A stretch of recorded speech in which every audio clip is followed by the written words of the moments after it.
Hello, good evening to all of you. आप सभी का स्वागत है let's crack UPSC CSE Unacademy में हिंदी में। तो चलिए हम स्टार्ट करते हैं। जैसे सभी स्टूडेंट को पता है कि अन अकेडमी भारत का सबसे बड़ा प्लेटफॉर्म बनकर उभरा है एजुकेशन के क्षेत्र में। जैसे कि अगर हम एजुकेशन की बात करते हैं तो एजुकेशन के क्षेत्र में कोई भी कॉम्पिटिशन एग्जाम हो उन सभी का प्रिपरेशन अन अकेडमी करवाता है। तो सबसे पहले कि आप अगर अनअकैडमी से जुड़ते हैं तो अनअकैडमी से आपको क्या-क्या मिलेगा, क्या-क्या प्रॉफिट होगा उसके बारे में हम बात करते हैं। देखो भई अगर आप अनअकैडमी से जुड़ते हो तो डेली लाइव क्लासेस मिलेगा, स्ट्रक्चर्ड कोर्सेस मिलेगा, लाइव टेस्ट एंड क्विज़ेस मिलेगा, अनलिमिटेड एक्सेस है। ये सारी चीज़ें आपको अनअकैडमी से क्या होंगी, प्राप्त होंगी। इसके साथ-साथ अनअकैडमी का ये लर्निंग ऐप है। ऐसे इसका इंटरफेस खुल के आता है, ये ऐसे इंटरफेस।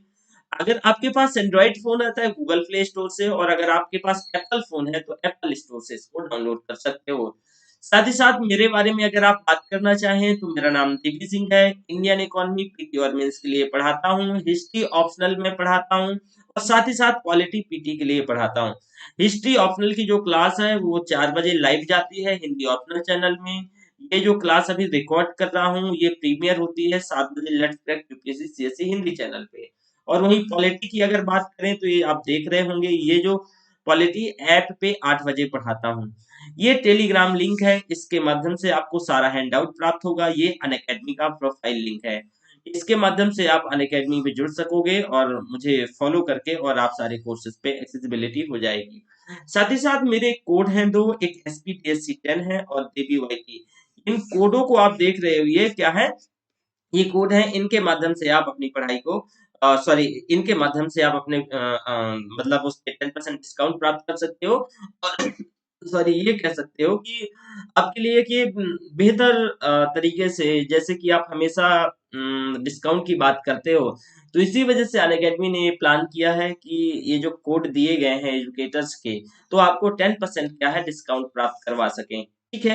इसके साथ-साथ हमारे इसी प्लेटफ़ॉर्म से और एजुकेटर हैं जिनसे जुड़ के अपनी पढ़ाई को बेहतर कर सकते हो। इसी के साथ-साथ आगे अगर हम बढ़ें, तो इसमें से जैसे कि करीब हमारे इसी प्लेटफ़ॉर्म पे कॉम्प्रिहेंसिवली सिलेबस को कवर किया गया है। 15,000 से ज़्यादा कोर्सेज़ जो कि रिकॉर्डेड फॉर्म में पड़े हुए हैं। वहीं दूसरी तरफ हमारे पास कुछ प्लान हैं प्लस को लेकर के, आइकॉनिक को लेकर के और हिस्ट्री ऑप्शनल और आइकॉनिक प्लस को दोनों को लेकर के। इसी के अंतर्गत 1 माह से 36 माह तक का प्लान है, लेकिन आप सभी आईएएस एस्पायरेंट हैं तो मैं आपसे ये उम्मीद करता हूँ या फिर आशा कर सकता हूँ कि देखो ये जो लॉन्ग लास्टिंग परीक्षा है, तो आप जो सब्सक्राइब करोगे ना, तो सब्सक्राइब आप कम से कम 12 माह से लेकर के 36 माह तक करोगे। अगेन आपको 10% का डिस्काउंट प्राप्त होगा इस पेज में भी, अगर आप डीबीवाईटी इस कोड को यूज करते हो। और आपको यहाँ पे आप देख सकते हो कि इस कोड को यूज करने के बाद आप 10% का डिस्काउंट प्राप्त कर सकोगे। इसमें live classes, test series, unlimited practice, structured schedule, personal coach, daily mains answer writing practice, study planner, ये सारी व्यवस्थाएं करी जाएंगी। साथ ही साथ अगर हम आगे बढ़े तो आइकॉनिक के अंतर्गत हमें सेम चीज मिलती है, मतलब सेम चीज से डिफरेंट है, पर्सनल कोच और स्टडी प्लानर मिलता है जो कि बड़ी चीज होती है। वहीं डीबीवाईटी कोड अगेन इसे यूज करना है। ठीक है। इसके बाद ऑप्शनल को लेकर के जो कि सेम वही अगेन 10% का आपको डिस्काउंट प्राप्त होगा। ठीक है, इस कोड को यूज करने के बाद। और आप इसे 1 माह से लेकर के 36 माह तक का प्लान है। ठीक है। हमारे कुछ बैचेज हैं जो कि स्टार्ट होने वाले हैं। इन बैचेज के बारे में, जो कि 21 से बैच स्टार्ट होने वाले हैं, तो आप इन्हें ज्वाइन करना है। जैसे कि कुछ 1 साल के लिए, 2 साल के लिए, और कुछ बैचेस यानी 6 माह के लिए डेडिकेटेड हैं। ठीक है। तो चलो स्टार्ट करते हैं। कल हमने शेयर मार्केट से संबंधित कुछ शब्दावलियों के बारे में बात करी थी, तो ब्लू चिप कंपनी हमने पढ़ लिया था। ब्लू चिप कंपनी के साथ-साथ मार्केट कैपिटलाइजेशन भी पढ़ लिया था। फिर बुल्स एंड बियर्स को मैंने डिटेल से समझाया था कल ही की क्लास में, और कल की क्लास में ही स्टैग भी कंप्लीट हो चुका था। ठीक है। यहीं इनसाइडर ट्रेडिंग भी हो चुका था, सर्कुलर ट्रेडिंग और फॉरेन पोर्टफोलियो इन्वेस्टमेंट हो चुका था, लेकिन मैं यहाँ से स्टार्ट करूंगा अगेन। ठीक है। तो चलो फॉरेन पोर्टफोलियो से पहले मैं आपको एक कुछ चीजें बताना चाहूंगा। देखो, फॉरेन पोर्टफोलियो मैं थोड़ा सा रिवाइज करवा देता हूँ इसको। एक्चुअल में देखो, ये फॉरेन जो पोर्टफोलियो है, इसको एफपीआई कहा जाता है। और ये किसी भी दूसरे देश के जो निवेशक हैं, वो भारत की बाजार में क्या करना चाहते हैं, निवेश करना चाहते हैं, इसी को फॉरेन पोर्टफोलियो निवेश कहा जाता है। इसी को क्या कहते हैं, फॉरेन पोर्टफोलियो निवेश कहते हैं। दोबारा से सुनिएगा। मैंने कहा कोई भी विदेशी जो निवेशक है अगर भारत की शेयर बाजार में निवेश करना चाहता है, भारत की शेयर बाजार में यानी स्टॉक मार्केट में, सॉरी शेयर बाजार में स्टॉक मार्केट में निवेश करना चाहता है, तो उसको क्या कहा जाएगा? उसको एफपीआई फॉरेन पोर्टफोलियो निवेश कहा जाएगा। और ये जो निवेशक होते हैं ये बहुत बड़े लार्ज स्केल बड़े होते हैं, जो इनके पास जो संपत्ति होती है, इनके पास जो एसेट्स होता है, ये बहुत ज्यादा संपत्ति होती है। और ये कई अलग अलग कंपनियों का एक बड़ा बड़ा शेयर, बड़ी बड़ी संख्या में शेयर खरीद के रखते हैं। लेकिन जो इनका उद्देश्य होता है वो तत्काल लाभ कमाने का होता है, ये इंस्टेंट लाभ कमाना चाहते हैं, मतलब ये तुरंत लाभ कमा के निकलना चाहते हैं।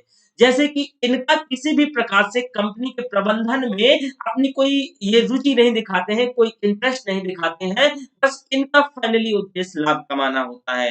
तो आपको पता है कि अगर आप भारत कहीं भी शेयर मार्केट में निवेश करते हो, शेयर खरीदते हो, तो आपको ऑब्वियसली उसका मालिकाना अधिकार मिल जाएगा, लेकिन इससे ये लोग इंटरेस्टेड नहीं होते हैं। ठीक है, तो ऑब्वियस है, मैंने आपको जब पिछला लेक्चर समझा रहा था तो मैंने एक आपको टर्मिनोलॉजी बताई थी कि जो पैसा एक हाथ में नहीं रुके, एक हाथ से दूसरे, दूसरे से तीसरे, तीसरे से चौथे, पांचवें हाथ में चला जाए, वो स्टेबल ना हो पाए, उस पैसे को हम हॉट मनी कहते हैं।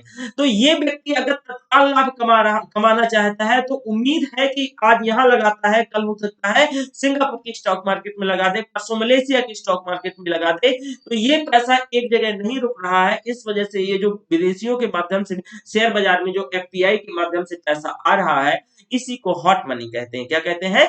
इसी को हॉट मनी कहते हैं। ये लंबे समय तक किसी भी देश में नहीं रुकता है और यह एक देश से दूसरे देश पलायन होता रहता है, ये माइग्रेट होता रहता है। अब देखो जो ये एफपीआई है ना, ये फॉरेन पोर्टफोलियो निवेशक हैं, ये एक्चुअल में इनको दो हिस्सों में क्लासिफाई वर्गीकृत किया गया है। एक तो फॉरेन इंस्टीट्यूशनल इन्वेस्टमेंट होते हैं और दूसरा क्वालिफाइड फॉरेन इन्वेस्टमेंट होता है।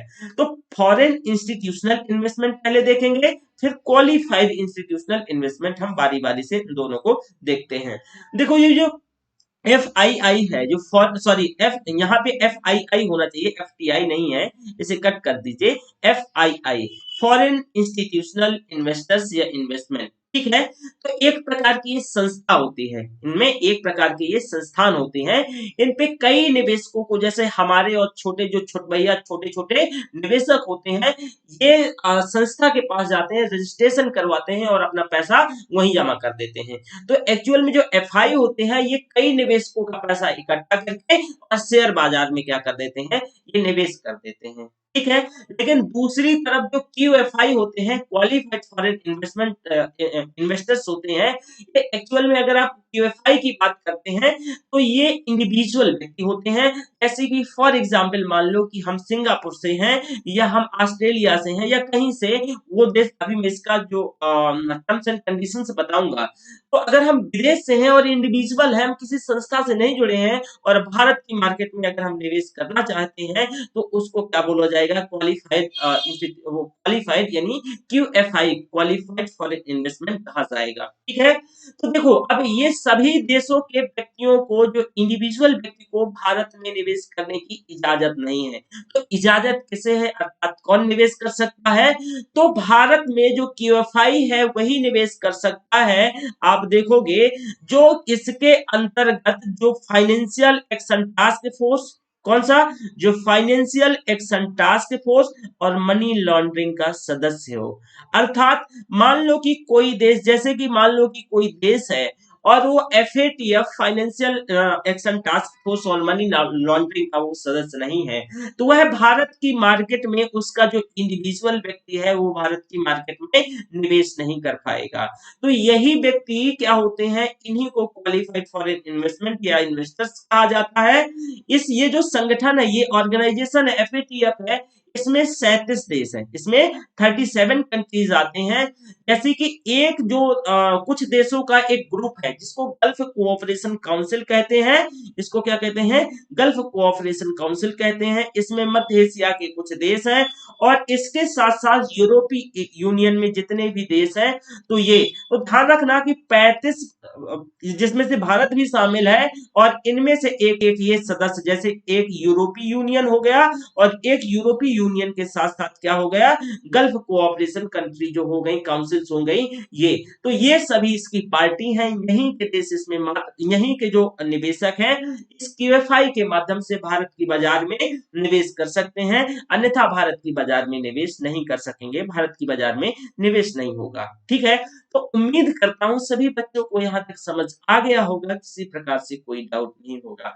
मैं बार बार बोलता हूं कि देखो, इंडियन इकोनॉमी के लिए किसी भी बच्चा को ना कोई बुक्स पढ़ने की, कोई रेफरेंस बुक नहीं पढ़ना है, और साथ ही साथ ना कोई बुक्स पढ़ना है और ना ही एनसीईआरटी। एनसीईआरटी में मात्र इंडियन इकोनॉमी की बात कर रहा हूं, इंडियन इकोनॉमी में कोई एनसीईआरटी नहीं पढ़ना है, जीएस के लिए, पीटी हो चाहे मेंस।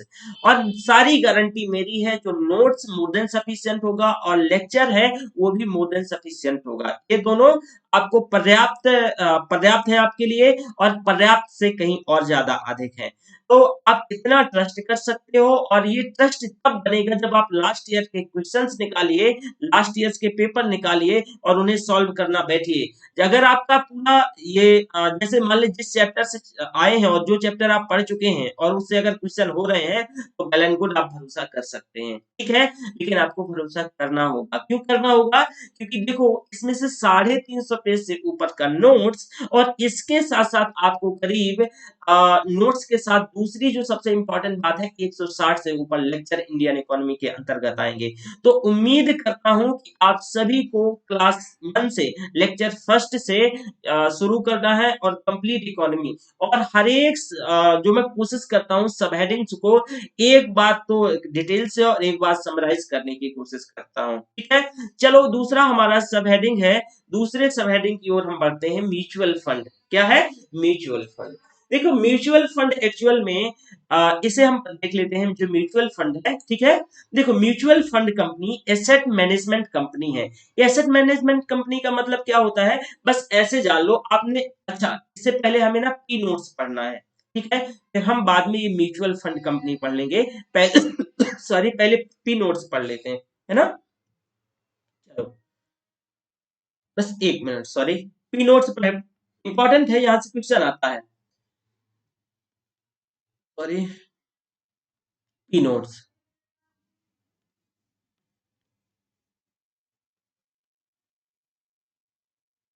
पी नोट्स,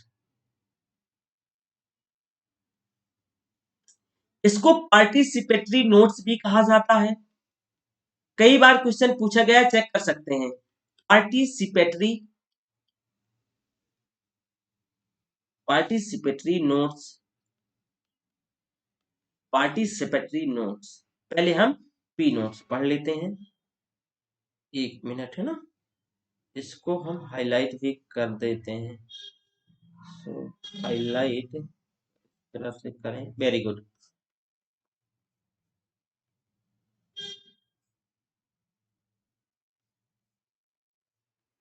अगेन बोल रहा हूँ, क्वेश्चन इंपॉर्टेंट है, यहाँ से इंपॉर्टेंट क्वेश्चन पूछे जाते हैं, ठीक है। और ये इंपॉर्टेंट है, अपने आप में काफी इंपॉर्टेंट सब हेडिंग है, ठीक है। चलो, आगे बढ़ते हैं हम। पी नोट, सब ध्यान से सुनिएगा पहले ये कहानी। हम्म देखो, पी नोट्स की अगर बात करें, तो भारत का जो शेयर मार्केट है, शेयर मार्केट में विदेशी निवेश को बढ़ावा देने के उद्देश्य से सेबी ने पी नोट्स नामक उपकरण को लागू किया। भारत की मार्केट में विदेशी निवेश, यानी भारत की जो शेयर मार्केट है, भारत की शेयर मार्केट में शेयर मार्केट में विदेशी निवेश के उद्देश्य से, यानी विदेशी निवेश को बढ़ावा देने के लिए, इसमें सेबी ने पी नोट्स का कॉन्सेप्ट लेके आती है। शेयर मार्केट में विदेशी निवेश का, विदेशी निवेश को बढ़ावा देने के लिए, निवेश को बढ़ावा देने के लिए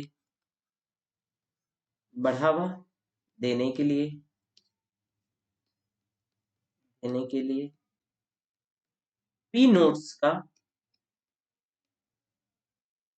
पी नोट्स का सेबी ने प्रयोग किया।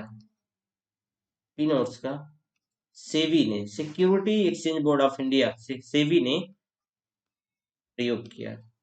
अब देखते हैं ये है क्या, इसको डिटेल से सुनने की कोशिश करिए।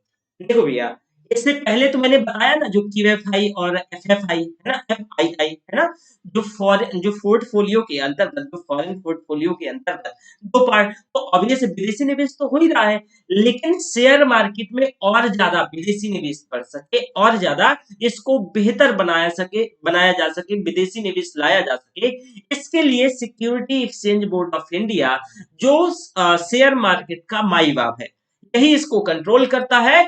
तो यही क्या करता है, इस एक कॉन्सेप्ट लेके आता है पी नोट्स का, पार्टिसिपेटरी नोट्स का, पी नोट्स का।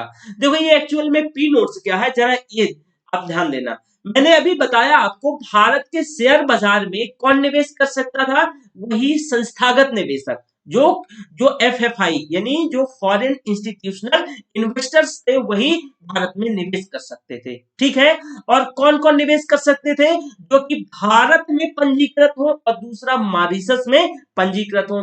अभी हम देखेंगे कि मॉरिशस में पंजीकृत जो एफएफआई है, वही मात्र एफआईआई है, वही मात्र भारत में ही क्यों निवेश कर सकते थे, और भारत में ऑलरेडी जो रजिस्टर्ड है वो भी कर सकते थे, क्योंकि हमारा मॉरिशस, सिंगापुर या कुछ और कंट्रियों के साथ उस समय ऐसा एग्रीमेंट साइन था।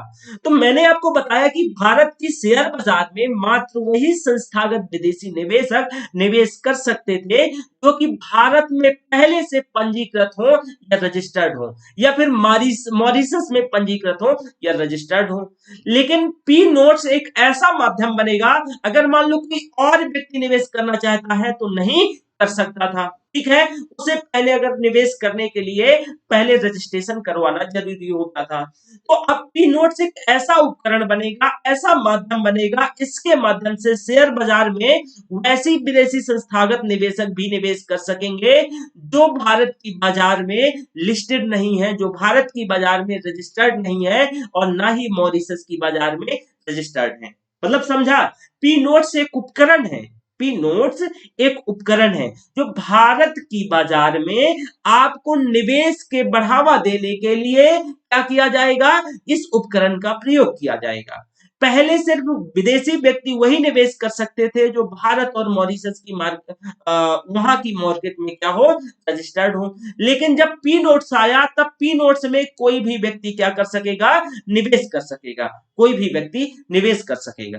तो अब इसके अंतर्गत क्या है, देखो सेबी से अनुमति प्राप्त करके, जो security exchange board of India है, भारत की माई बाप है शेयर मार्केट की, तो इससे अनुमति प्राप्त करके पी नोट्स वह विदेशी संस्थागत जारी करेंगे जो पहले से भारत में क्या हो, रजिस्टर्ड हो। वो विदेशी जारी करेंगे जो भारत में पहले से क्या हो, रजिस्टर्ड हो। तो भारत और मॉरिशस में जैसे मान लो कि ये लोग पहले से रजिस्टर्ड जिन लोगों ने नहीं करवाया है, तो वो उनके ही जो पहले से निवेश ये पिन सॉरी विदेशी संस्थान निवेशक है, उनने रजिस्ट्रेशन करवा के रखा है, तो वो इनको पी नोट्स जारी कर सकेंगे, वो इनको पी नोट्स जारी कर सकेंगे। नहीं समझा, कोई बात नहीं, मैं इसे समझाने की कोशिश करता हूं।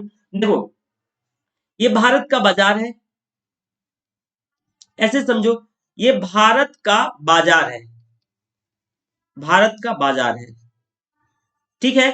अब भारत के बाजार में कोई व्यक्ति निवेश करना चाहता है, कौन कौन निवेश कर सकता था, जो Q F I I, F I I और क्यू एफ आई, और इसमें भी लिमिटेशंस मैंने बताई थी, ठीक है। तो अगर कोई दूसरा व्यक्ति निवेश करना चाहता है तो निवेश नहीं कर सकता था।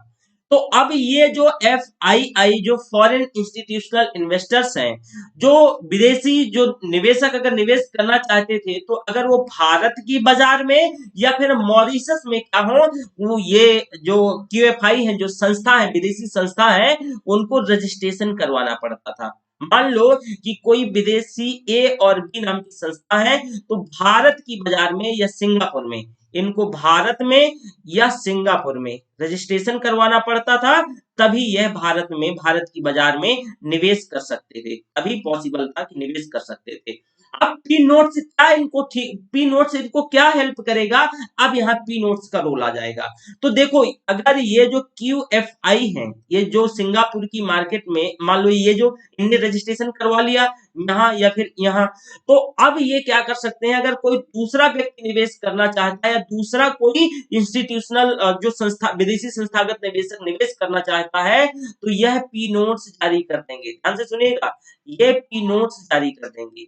तो पी नोट्स एक प्रकार का अधिकार प्रदान लोगों को कर देगा कि आप भारत के बाजार में निवेश कर सकते हो। ये लोग पी नोट्स जारी करके अब इन्हें एक प्रकार का अधिकार मिल जाएगा कि आप भारत की बाजार में निवेश कर सकते हो। दोबारा सुनिएगा, मैंने बताया कि सेबी से अनुमति प्राप्त करके पी नोट्स वह विदेशी संस्थागत निवेशक जारी करते हैं जो कि भारत और मॉरिशस में पंजीकृत होते हैं, और इन पर हस्ताक्षर के बाद वे FII जो मतलब रजिस्टर्ड इसमें लिस्ट हो जाते हैं, हस्ताक्षर कर देते हैं, वो भारत में क्या होते हैं कि निवेश कर सकते हैं बिना पंजीकृत हुए। तो जो कि पंजीकृत ना हो और वैसे पी नोट्स के माध्यम से वह अपने ही देश में दूसरे देश के लोग क्या कर सकेंगे, जो दूसरे ही ये FII है, उनको सेवार्थियों का पैसा भारत की बाजार में लगा दिया जाएगा, भारत की बाजार में लगा दिया जाएगा। मुझे पक्का पता है ये थोड़ी से टेक्निकल टर्म्स हैं, थोड़ा बहुत कंफ्यूजन होगा, लेकिन कंफ्यूजन रहने नहीं दूंगा। दोबारा समझिएगा, मैं इसको नए पेज में समझाने की कोशिश करता हूं। देखो ध्यान से सुनिएगा, पी नोट्स, क्वेश्चन इंपॉर्टेंट यहां से आता है, पी नोट्स एक्चुअल में है क्या? ये एक उपकरण है, ये एक उपकरण है, पी नोट्स एक उपकरण है, ठीक है। इसका क्या काम है? ये एक प्रकार का जो उपकरण है, ये भारत की बाजार में, भारत की बाजार में विदेशी संस्थागत निवेशक निवेश कर सकेंगे, विदेशी संस्थागत निवेशक निवेश कर सकेंगे, निवेश कर सकेंगे, निवेश कर सकेंगे। कैसे, जरा यहां पे आपको ध्यान देना है। मैंने बताया कि भारत का बाजार है, मान लो कि ये भारत का स्टॉक मार्केट है, ये भारत का बाजार है, भारत का बाजार है, ठीक है। भारत के बाजार में, एक मिनट, ये भारत का बाजार है, और अगर भारत के बाजार में कोई विदेशी व्यक्ति निवेश करना चाहता है, तो वह दो माध्यम से निवेश कर सकता है कि पहले तो वो जो FII यानी FII का मतलब कि इसको जो FII है ये तभी निवेश करेगा, ये भारत की बाजार में या फिर सिंगापुर में, सिंगापुर में, सिंगापुर में क्या हो, सिंगापुर में रजिस्टर्ड हो, रजिस्टर्ड हो, सिंगापुर में रजिस्टर्ड हो। दूसरे QFI, जो कि मैंने QFI के अंतर्गत आपको चीजों को बताया कि इनमें भी लिमिटेशंस है। अब कोई विदेशी व्यक्ति अगर निवेश करना चाहता है या कोई विदेशी संस्था निवेश करना चाहती है, संस्था, विदेशी व्यक्ति नहीं कहेंगे, संस्था, तो उसको भारत में या सिंगापुर में क्या करना पड़ेगा, उसको सिंगापुर में या भारत में रजिस्ट्रेशन करवाना पड़ेगा। तो ये तो थोड़ा सा लेंथी प्रोसेस हो जाता है, खर्चीला भी प्रोसेस होता है। तो अगर मान लो ए नाम का व्यक्ति, बी नाम का व्यक्ति, सी नाम का व्यक्ति, ये लोग एक संस्था बनाते हैं, एक संस्था बनाते हैं जेड नाम की, और ये अगर निवेश करना चाहते हैं, ये निवेश करना चाहते हैं, तो सेबी ने क्या किया कि एक उपकरण लेके आया कि जो ये FII है, ये जो पहले से रजिस्टर्ड FII है, ये एक पी नोट्स जारी करे। क्या करे? पी नोट्स जारी करे, और ये व्यक्ति इस पी नोट्स में साइन करके, ये जो निवेश करना चाहते हैं इसमें साइन करके भारत की बाजार में निवेश कर सकते हैं, भारत की बाजार में निवेश कर सकते हैं, ठीक है। तो कौन जारी कर रहा है?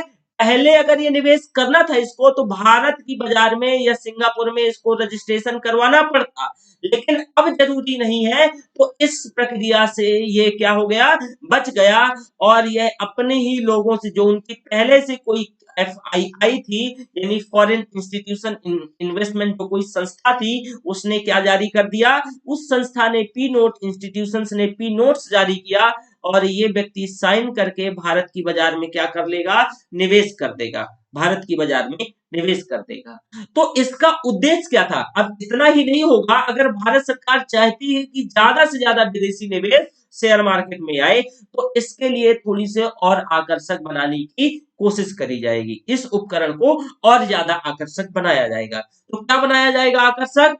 कि जो पी नोट्स के माध्यम से पैसा आएगा, जो पी नोट्स के माध्यम से पैसा आएगा, तो उसका कोई लेखा जोखा, अर्थात आप ये कह सकते हो कि इसके माध्यम से जो निवेश किया गया पैसा है, इनको कोई लेखा जोखा नहीं देना पड़ेगा, इनको कोई लेखा जोखा, लेखा जोखा और सोर्सेस नहीं बताना पड़ेगा, और सोर्सेस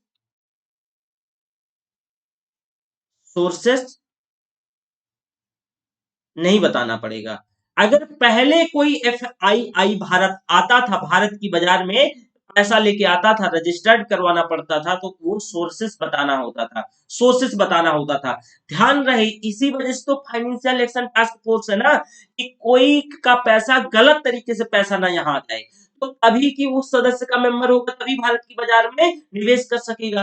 लेकिन जो पी नोट्स के माध्यम से आएंगे, इनको तो अपने से ये पी नोट्स तो पहली भारत की बाजार में नहीं, वैसी नहीं इन्हें परमिशन लेनी है, ये तो वही एफआईआई से परमिशन ले रहे हैं, जो कि उन्हीं के देश की एफआईआई है, किसी देश की ही एफआईआई है ना, तो वहीं से ये परमिशन लेके आ रहे हैं। तो इन्हें कोई सोर्सेस नहीं बताना पड़ता था कि हम जो पैसा लेके आ रहे हैं, ये किसी लीगल तरीके से, अवैध तरीके से नहीं कमाया गया है। दूसरी सबसे बड़ी चीज क्या इसको और आकर्षक बनाया गया, कि इसमें किसी प्रकार का टैक्स, यानी जो इसका लाभ है, लाभ पर लाभ पर लाभ पर टैक्स फ्री कर दिया गया, इनके लाभ पर टैक्स फ्री कर दिया गया। तो अब देखो, पी नोट्स के माध्यम से जो निवेश है वो क्या हो जाएगा, इनहंस हो जाएगा, क्योंकि जो इसमें यह प्रावधान किया गया है कि सेबी या फिर भारत सरकार जो पंजीकृत, दो लाभ हो गए, पंजीकृत जो एफआईआई में जो किया गया निवेश है, जो पूंजी का स्रोत नहीं पूछेगी, किसी प्रकार से कोई जानकारी नहीं मांगेगी, और दूसरा सबसे बड़ा जो इसमें से प्लस पॉइंट है, कि जो लाभ है, जो प्रॉफिट है, वो टैक्स फ्री होगा, जो प्रॉफिट है वो टैक्स फ्री होगा, इसमें किसी प्रकार का टैक्स यानी पूंजी लाभ कर नहीं, पूंजी लाभ कर नहीं भारत सरकार या फिर security exchange board of India add करेगी। तो और ज्यादा विदेशियों को लगेगा कि चलो भारत की बाजार में निवेश करते हैं, लगेगा ही ना कि भारत की बाजारों में चलो निवेश करते हैं, वहां तो टैक्स भी फ्री है, और हम पैसा कैसे भी कमाएं उसका भी नहीं वहां पूछा जाता है। तो पैसा तो अब देखो क्या होता है, धीरे धीरे आप ये प्रक्रिया के अंतर्गत 2003 से 2008 तक, 2003 से 2008 तक भारत की शेयर बाजार में जो पी नोट्स के माध्यम से पूरा पैसा आया, पूरे मार्केट का मतलब शेयर मार्केट में जितना विदेशियों का पैसा लगा था, समझ लो उसका करीब 60% पैसा, 60%, ठीक है, वो भारत की बाजार में मात्र पी नोट्स के माध्यम से आया था। अंदाजा आप लगा सकते हो कि इन दो चीजों के एज के चलते भारत में अब जो पैसा आ रहा था, वो मात्र पी नोट्स के माध्यम से आ रहा था। तो जो फाइनेंशियल एक्शन टास्क फोर्स और मनी लॉन्ड्रिंग ये जो ग्रुप है, इसकी जो डिलीवेंसी है, इसकी जो ऑथेंटिसिटी है, इसका जो उद्देश्य है, वो ही फुलफिल हो नहीं पा रहा था, क्योंकि जिसके लिए ये बीच में बैठा है कि किसी प्रकार से कोई गलत पैसा दूसरे मार्केट में ना लगा सके, लेकिन उसके माध्यम से देखोगे, पी नोट्स के माध्यम से जब आप सोर्स भी नहीं पूछोगे कि हमारा पैसा कहां से आ रहा है, तो हम कोई भी पैसा कहीं से भी लूट के, कहीं से भी ब्लैक मनी, व्हाइट मनी, कुछ भी पैसा हम यहाँ लगाने की कोशिश करेंगे।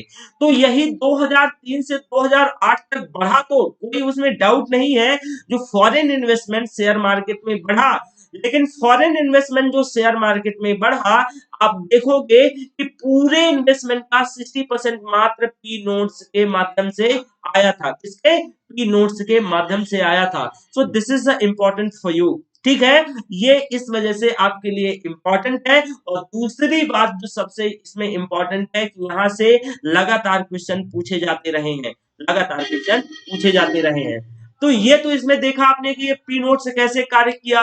तो पी नोट्स के कारण भारत की शेयर बाजार में अब ऑब्वियस कुछ ना कुछ समस्याएं आ जाएंगी। तो विदेशी निवेश में बढ़ोतरी हुई, उसमें कोई दो राय नहीं है, उसमें कोई डाउट नहीं है, लेकिन इससे संबंधित भारत की बाजार में बहुत सारी समस्याएं देखने को मिलने लगी। तो चलो जरा क्या क्या समस्याएं हो सकती हैं, इन समस्याओं पे नजर डालते हैं, और ये सभी आपको के लिए मेंस के पॉइंट के काम में, मेंस के लिए पॉइंट के काम में क्या करेंगे, काम आएंगे। ठीक है, तो चलो थोड़ा सा इसे मिटा लेते हैं, हमें नया पेज चाहिए।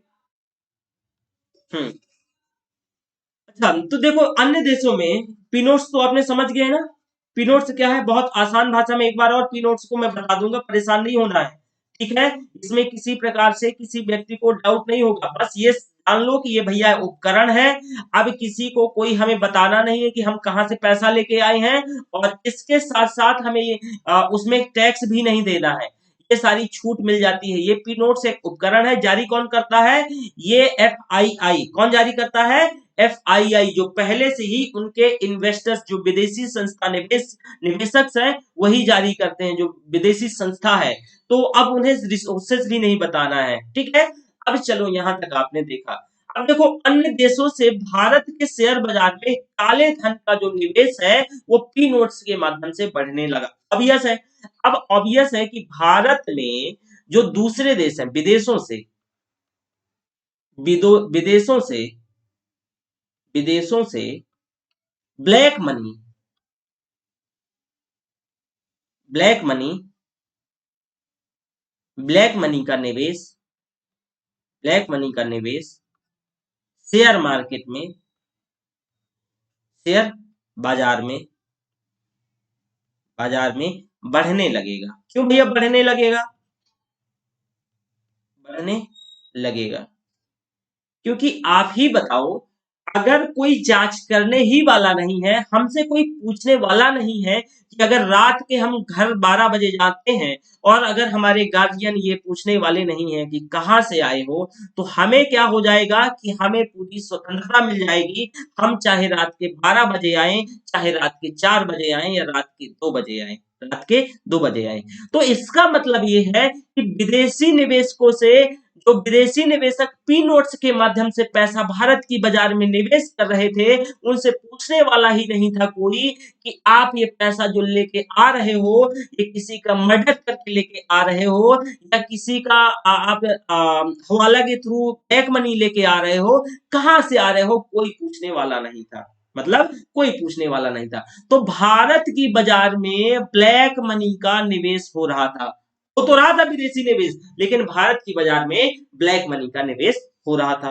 दूसरा आप देखोगे कि अब ऑब्वियस है कि भारत के बाजार में ब्लैक मनी का निवेश होगा। तो अब भारत के जो नेता लोग और बड़े लोग होंगे, नेता लोग होंगे और जो बड़े लोग होंगे, जो बड़ा ग्रुप होगा, जो इंडस्ट्रियलिस्ट होंगे जिन्होंने गलत तरीके से पैसा कमाया होगा, तो वह हवाला के माध्यम से, हवाला के माध्यम से पहले पैसा विदेशों में भेजेंगे।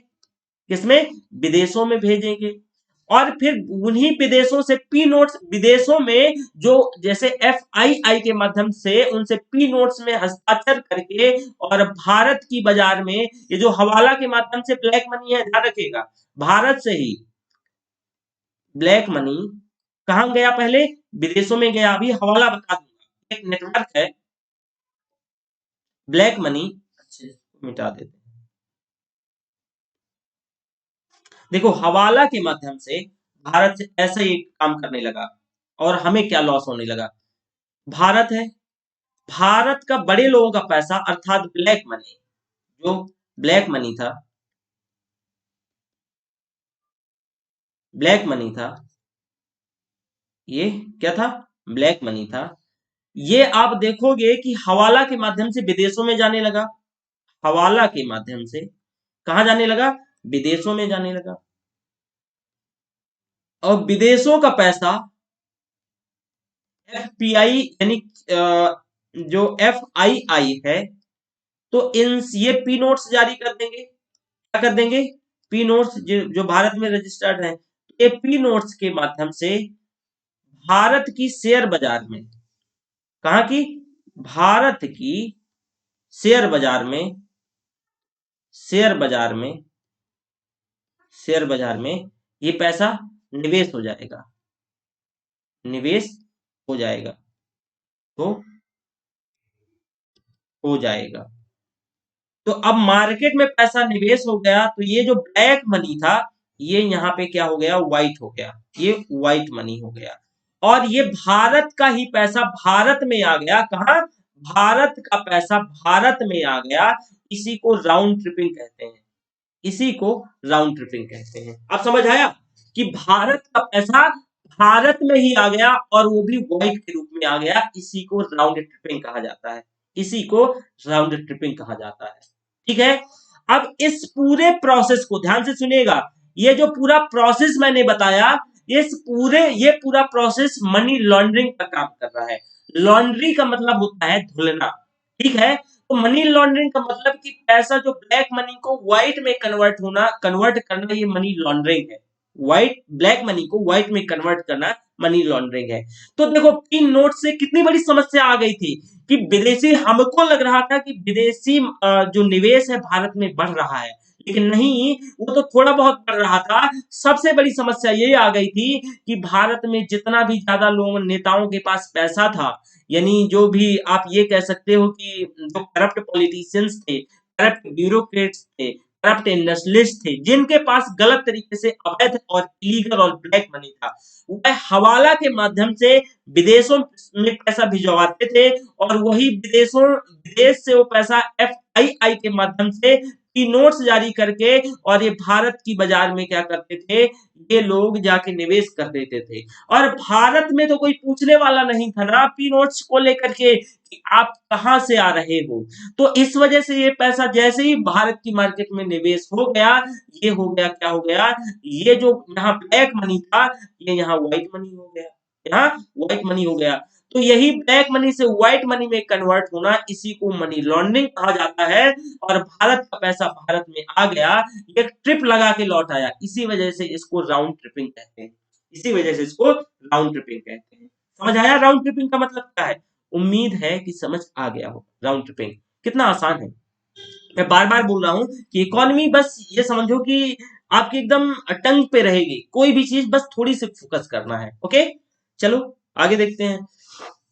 अब देखो इसमें और प्रॉब्लम, ऐसा तो है नहीं एक ही प्रॉब्लम, दो ही प्रॉब्लम नहीं थी, और प्रॉब्लम थी।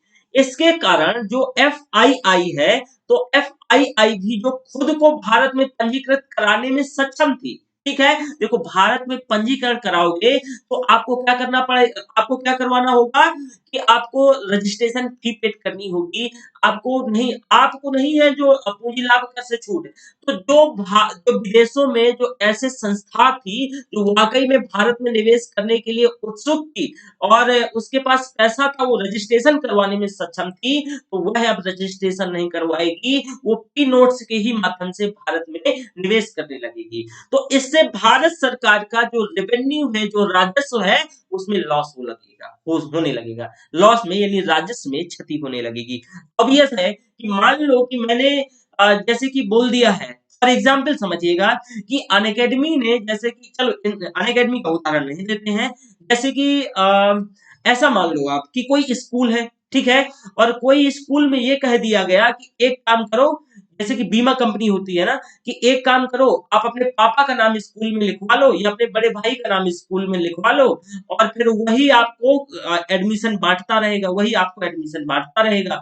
अब मान लो उसमें लिमिटेड सीटें भी हैं, लेकिन जब आप स्टार्टिंग में स्कूल में नाम लिखवाने जाते हो तो पहले आपको एडमिशन फी देनी पड़ती है, लेकिन जो आपके पापा या भाई हैं फिर वही आपको एडमिशन बांटते रहेंगे, तो फी नहीं देनी पड़ेगी। तो इससे क्या होगा कि इससे स्कूल को लॉस होगा, इससे स्कूल को लॉस होगा। वैसे कि भारत में भी जो वाकई में एफ आई आई भारत में निवेश करने के लिए उत्सुक थी और सक्षम भी थी रजिस्ट्रेशन करवाने में, अब वो भी रजिस्ट्रेशन नहीं करवाएंगे। क्यों? क्योंकि अब नहीं तो फी भी तो देनी पड़ेगी ना।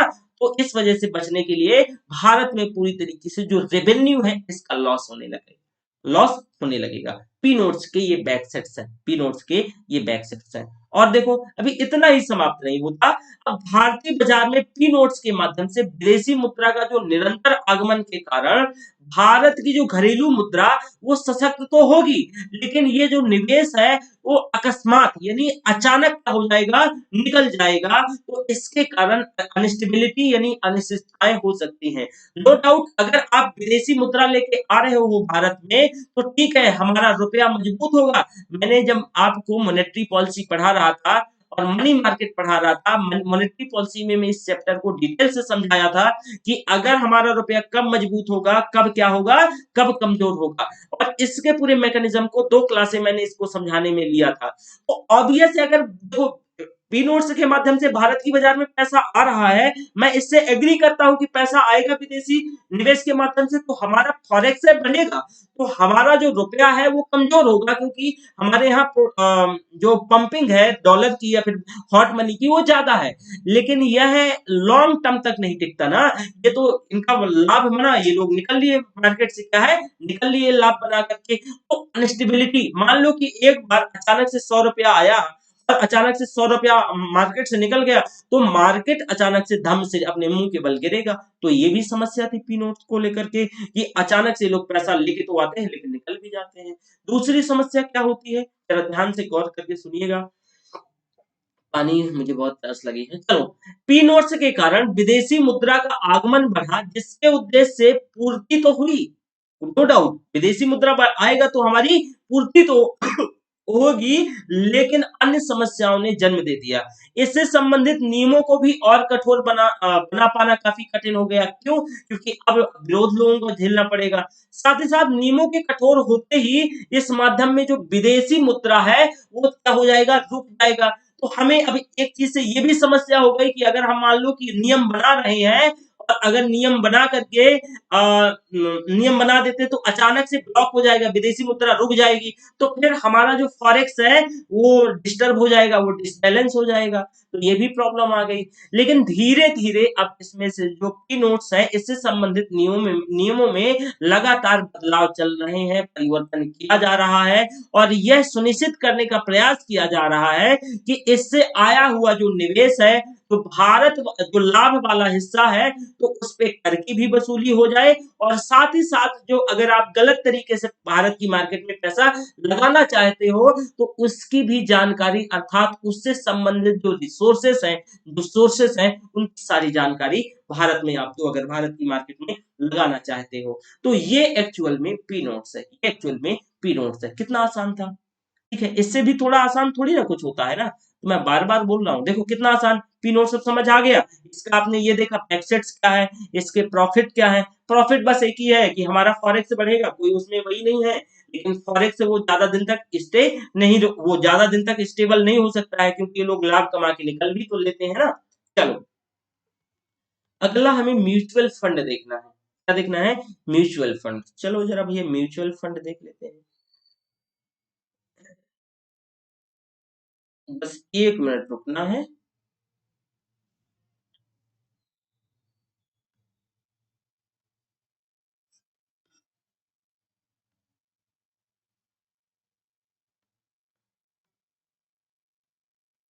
अच्छा, म्यूचुअल फंड को मैं किससे कलर वो कर रहा हूँ, येलो से करना चाहिए। चलो हो गया है ना। चलो देखना भैया ये म्यूचुअल फंड क्या है। देखो, ये mutual fund company asset management company है। एसेट मैनेजमेंट कंपनी का मतलब कि आपके पास संपत्ति है तो ये कैसे मैनेज करेगी। अगर मान लो कि आप शेयर मार्केट में, जैसे क्या होता है कि सब कोई तो शेयर मार्केट में निवेश कर नहीं सकता है, शेयर मार्केट बहुत रिस्की भी होता है, शेयर मार्केट के प्रति सब लोग अवेयर भी नहीं होते हैं और सबके पास टाइम भी नहीं होता है। तो शेयर मार्केट में ये समस्याओं, रिस्क और इन सारी चीजों को देखते हुए एक कॉन्सेप्ट इमर्ज हुआ म्यूचुअल फंड कंपनी का। क्या है, म्यूचुअल फंड कंपनी का।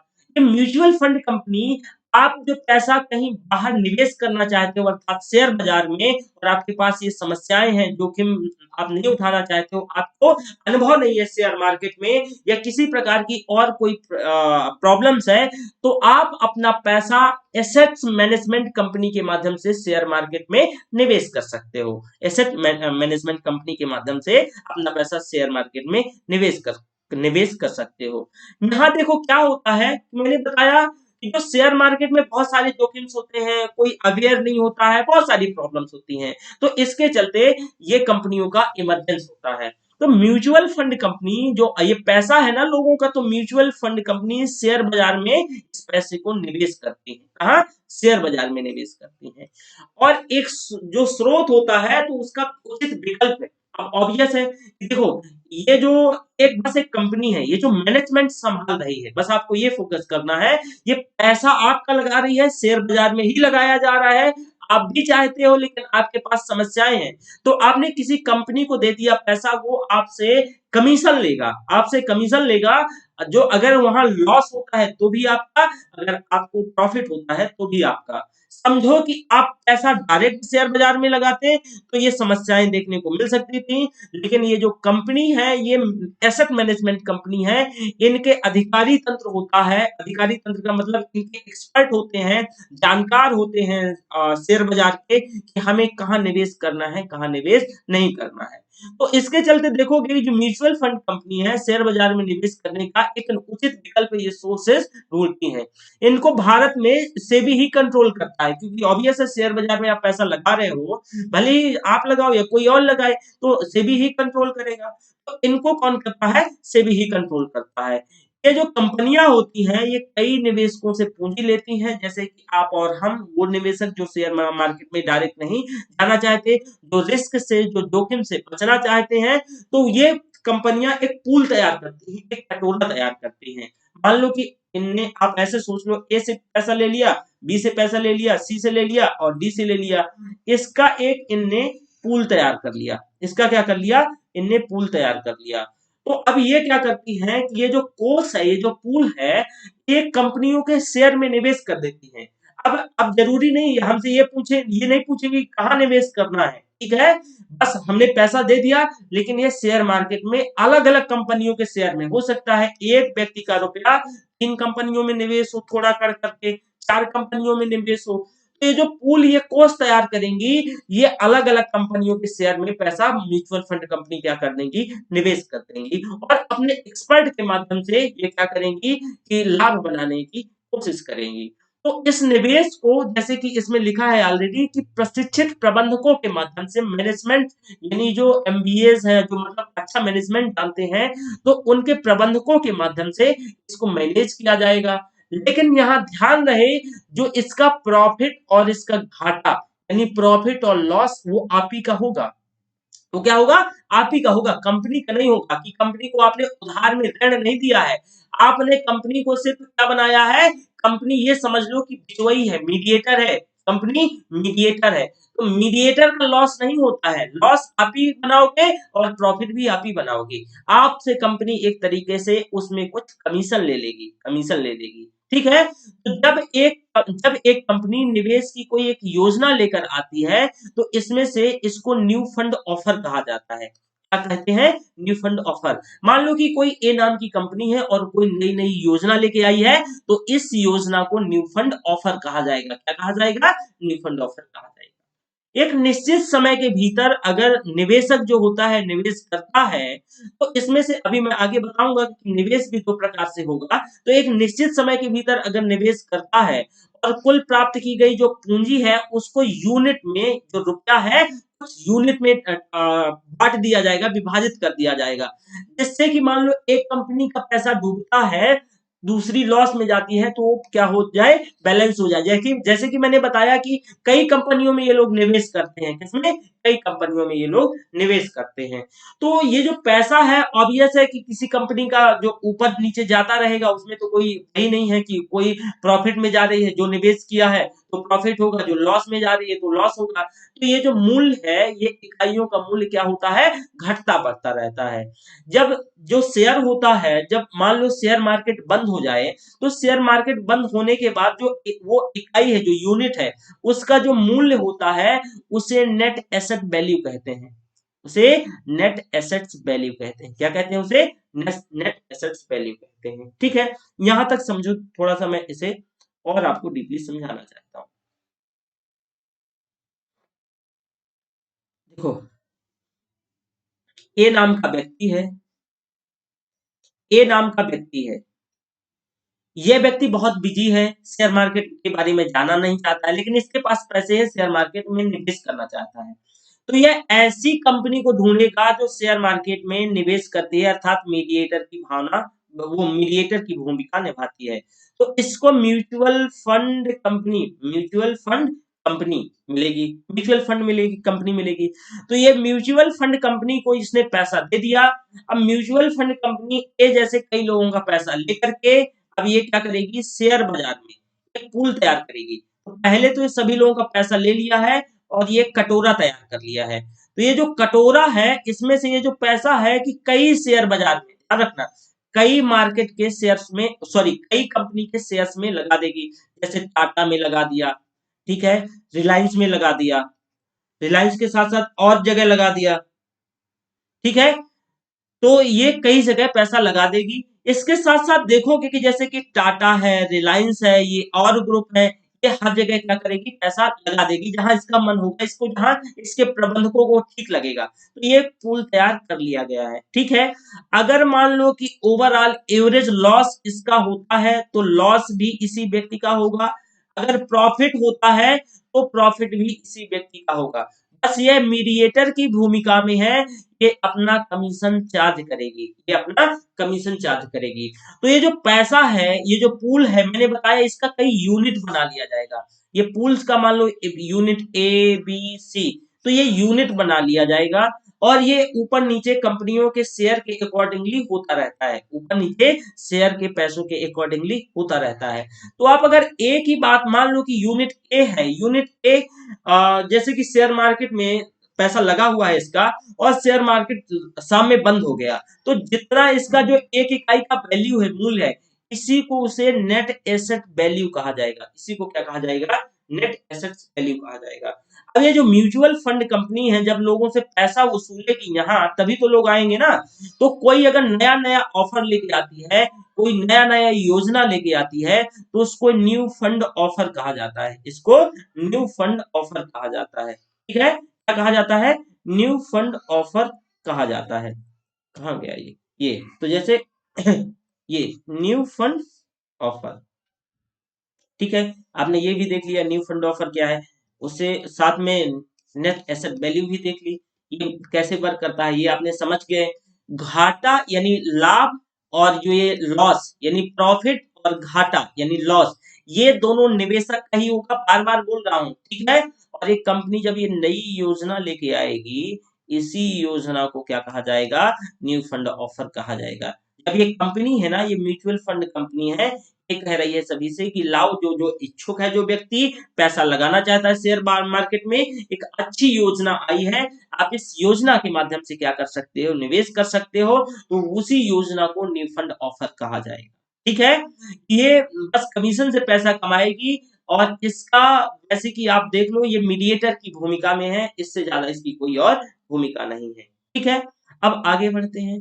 अब देखो, म्यूचुअल फंड को दो प्रकारों में क्लासिफाई किया जा सकता है, एक क्लोज एंडेड, एक क्लोज एंडेड, और दूसरा ओपन एंडेड, ठीक है। पहला मैंने क्या बताया, क्लोज एंडेड, और दूसरा ओपन एंडेड। तो पहले क्लोज एंडेड देख लो, फिर ओपन एंडेड देख लेना। तो देखो, close ended mutual fund company क्या होती है, जरा इस पे आप नजर डालो। देखो, योजना में जब कोई कंपनी न्यू फंड ऑफर लेके आई है, मान लो कोई नई नई योजना लेके कोई कंपनी आई है, तो तभी तक निवेश संभव है जब तक कि वह योजना में, मान लो, न्यू फंड ऑफर के रूप में वो खुली रहती है। अगर वह योजना कंपनी बोल दे कि अब योजना ये समाप्त हो गई, तो फिर उसमें आप निवेश नहीं कर सकते हो। आप ऐसा समझ लो कि जैसे कि ये कंपनी थी, म्यूचुअल फंड कंपनी थी, म्यूचुअल फंड ये कंपनी थी। ये जो म्यूचुअल फंड कंपनी है, ये नया नया योजना लेके आया है, योजना लेके आया है। तो यह योजना जब तक खुली रहेगी, ये ऑफर जब तक रहेगा, तभी तक इसमें निवेश संभव है, तभी तक इसमें निवेश संभव है। इसी को क्लोज एंडेड कहते हैं, इसी को क्लोज एंडेड, क्लोज एंडेड कहते हैं, क्लोज एंडेड। समझ में आया। आप जब तक ये योजना खुली है तभी तक आप इसमें निवेश कर सकते हो। इसमें टाइम बाउंड है, एक सीमा है, एक निश्चित सीमा के बाद इसमें से निवेश संभव नहीं है। एक निश्चित सीमा के बाद इसमें से निवेश संभव नहीं है। मतलब आप ऐसा कहना चाहो कि जैसे एक योजना है तो उसके अंतर्गत इसमें से मात्र एक ही बार निवेश किया जा सकता है, और वो जो निवेश है तो निवेश परिपक्व होने के बाद अब दोबारा जैसे कि वो योजना बंद हो गई और फिर परिपक्वता के बाद ही आपको पैसा रिटर्न होगा। बीच में उसमें कोई हलचल, कोई एक्टिविटीज नहीं होगी, कोई एक्टिविटीज नहीं होगी। जैसे इसमें कहा गया है कि अन्य शब्दों में कहा जा सकता है कि जो योजना के अंतर्गत मात्र एक बार ही निवेश संभव है। मैंने बताया ना कि एक बार निवेश मतलब कि जब तक योजना, मान लो कि जैसे कि जो क्लोज एंडेड है, आप आज निवेश कर दिया, कल योजना बंद हो गई तो संभव ही नहीं है। तो इसमें एक बार निवेश पॉसिबल है, और इसके अनुसार इकाइयों की संख्या तय हो जाती है कि किस में पैसा कहाँ लगाना है। उसके उपरांत इकाइयों की संख्या भी नहीं बढ़ सकती और ना ही बीच में आप पैसा लगा सकते हो। ये क्लोज एंडेड है, ये क्लोज एंडेड है। ठीक है, तो आपने ये क्लोज एंडेड देख लिया। अब आपको देखना है क्लोज एंडेड के साथ साथ ओपन एंडेड। देखो, ये ओपन एंडेड एक प्रकार की ये ऐसी योजना है कि वो योजना न्यू फंड, मान लो न्यू फंड लेकर आई है म्यूचुअल फंड कंपनी, तो यह योजना खुली रहती है कि चलो, जैसे कि मान लो ये है, तो म्यूचुअल फंड कंपनी है, ये क्या है, म्यूचुअल फंड कंपनी है, ये योजना लेके आई है। तो ये कहती है कि चलो कोई बात नहीं है, अगर आप चाहो तो अभी निवेश कर लो, अगले साल कर लो, अगले साल, ये जब तक इसका तो टाइम पीरियड इसका खुला रहता है। मतलब ओपन एंडेड योजनाओं में निवेश की जो एक निश्चित समय सीमा नहीं होती है, कोई टाइम बाउंडेशन नहीं होता है। आप हमेशा इसमें ये खुला रहता है, आप कभी भी भविष्य में इस योजना में निवेश कर सकते हो। इसको क्या कहते हैं? इसको ओपन एंडेड योजना कहते हैं, इसको ओपन एंडेड योजना कहते हैं। ठीक है, तो म्यूचुअल फंड को अब आप ध्यान रखिएगा। अच्छा, अगर सबसे ज्यादा कोई वाकई में निवेश करना चाहता है शेयर मार्केट में, तो मैं उसके लिए म्यूचुअल फंड ही रिकमेंड करूंगा, क्योंकि इसमें रिस्क कम होता है, म्यूचुअल फंड में रिस्क कम होता है। ठीक है, तो आपने म्यूचुअल फंड देख लिया है। ठीक है, अब उम्मीद करता हूं कि किसी भी प्रकार से कोई यहाँ तक किसी भी बच्चे को डाउट नहीं होगा। ठीक है, अब निवेश के देखो, म्यूचुअल फंड में भी निवेश के तरीके होते हैं। निवेश के तरीके जरा देख लो कि म्यूचुअल फंड में कैसे निवेश किया जाता है। तो एक लमसम यानी एक मुक्त में एक बार में आप निवेश कर सकते हो। ठीक है, और एक सिस्टमैटिक जो इन्वेस्टमेंट प्लान होता है, एसआईपी इसको बोला जाता है। इसको भी जरा देख लो कि ये इसका मतलब क्या होता है। देखो, ये जो एक मुक्त निवेश है, अगर आप एक मुक्त निवेश की बात करें, तो एक मुक्त निवेश में एक बड़ा अमाउंट लेके, एक बड़ा धनराशि एक बार में निवेशक क्या कर देता है, निवेश कर देता है। निवेशक जो होता है इसमें एक बार में निवेश कर देता है। ठीक है, लेकिन जो एसआईपी होता है, वो एसआईपी एक निश्चित टाइम पीरियड के बाद टाइम टू टाइम निवेश करता रहता है। जैसे इस योजना में प्रतिमाह एक निश्चित धनराशि निवेश की जाती है, इसको एसआईपी यानी सिस्टमैटिक इन्वेस्टमेंट प्लान कहा जाता है। इसको सिस्टमैटिक, अरे ये तो क्या हो गया, सिस्टमैटिक इन्वेस्टमेंट प्लान कहा जाता है, एसआईपी। ठीक है, तो आपने एक एसआईपी भी देख लिया है। ठीक है, अब ध्यान रखिएगा, जो एसआईपी है, ये जो एसआईपी है, ये क्लोज एंडेड म्यूचुअल फंड योजना में संभव नहीं है। ऑब्वियस है, क्लोज तो एक बार निवेश किया फिर नहीं कर सकते हो, तो ऑब्वियस है जो एसआईपी है, जो सिस्टमैटिक इन्वेस्टमेंट प्लान है, वो सिस्टमैटिक इन्वेस्टमेंट प्लान यानी क्लोज एंडेड म्यूचुअल फंड योजना में संभव नहीं है, क्योंकि एक बार वो क्लोज तो क्लोज। ठीक है, तो ये एक्चुअल में म्यूचुअल फंड योजना है। ठीक है, अब ये जो भारत यानी भारत 22 और ये जो एक्सचेंज ट्रेडेड फंड है, ठीक है, इसके बारे में हम कल पढ़ेंगे। तो आज यहीं तक रखते हैं। उम्मीद करता हूँ कि सारा जो भी चीज आप समझना चाह रहे थे ये समझ आ गया होगा। और मैं आप सभी स्टूडेंट को बार बार बोल रहा हूँ, देखो सबसे जो इम्पोर्टेंट है, एक मिनट मैं आपको टाइम भी बता देता हूँ अपनी क्लासेस का। जो बच्चे टाइम 2 PM पे ऐप में क्लास होती है। ऐप में कहा, 2 PM पे ऐप में क्लास होती है। इसके बाद जो अगली क्लास होगी आपको, ये 4 PM पे हिंदी ऑप्शनल चैनल यूट्यूब पे, 4 PM लाइव, ये ऐप में अन अकेडमी के लाइव हिंदी ऑप्शनल चैनल करके है, हिंदी ऑप्शनल चैनल में इसके बाद अगली क्लास 7 बजे, 7 बजे होती है। लेट्स क्रैक यूपीएससी सीएससी में प्रीमियर क्लास होती है, प्रीमियर क्लास होती है। इसके बाद अगली क्लास 8 बजे ऐप में, ऐप में इसमें हिस्ट्री ऑप्शनल पढ़ाता हूं, ध्यान रखिएगा, इसमें हिस्ट्री ऑप्शनल। ऐप में again Indian economy, Indian economy. और जो ये ऐप में क्लास होती है इंडियन पॉलिटी की, इंडियन पॉलिटी की। इंडियन इकोनॉमी में पीटी और मेंस के लिए मैं गारंटी देके कह सकता हूं कि अगर आप मेरे जो भी गाइडलाइन है फॉलो करते हैं तो 100% सफल होंगे, 100% सफल होंगे। 15 क्वेश्चन पूछे जाते हैं तो 12 क्वेश्चन आप डायरेक्टली हिट करोगे। अगर बहुत समझदार होते हो तो 15 भी इंडियन इकोनॉमी को लेकर के, ठीक है। तो गारंटी देके बोल सकता हूँ कोई नोट्स नहीं पढ़ना है, शायद ही कोई बोलेगा, ठीक है। मतलब नोट्स का मतलब ये है कि कोई और बुक नहीं पढ़ना है, कोई बुक्स नहीं पढ़ना है इस इंडियन इकोनॉमी के लिए। और साथ ही साथ कोई एनसीईआरटी नहीं फॉलो करना है, ये नोट्स और लेक्चर मोर देन सफिशियंट होंगे। और सारा हैंड आउट आपको टेलीग्राम चैनल में उपलब्ध करवाया जाता है। तो आज हम यहीं तक रखते हैं, उम्मीद करता हूं किसी भी स्टूडेंट को कोई डाउट नहीं होगा। अगर कोई डाउट होता है तो आप उससे पूछ लीजिएगा, मैं आपके सभी आंसर देने की कोशिश करूंगा। और सभी लोग अच्छे से सारा सब कुछ लाइक करके और सब बच्चों को शेयर कर दीजिए जो वाकई में नीडी बच्चा है, नहीं जो बाहर जाके बड़े बड़े शहरों में पे कर सकता है, नहीं पेड कर सकता है। तो अनअकैडमी के माध्यम से कम पैसे में और हमारे साथ जुड़ सकता है और उसकी प्रिपरेशन एक बेहतर ढंग से करवाई जाएगी। तो थैंक यू वेरी मच, फिर मिलते हैं जल्दी।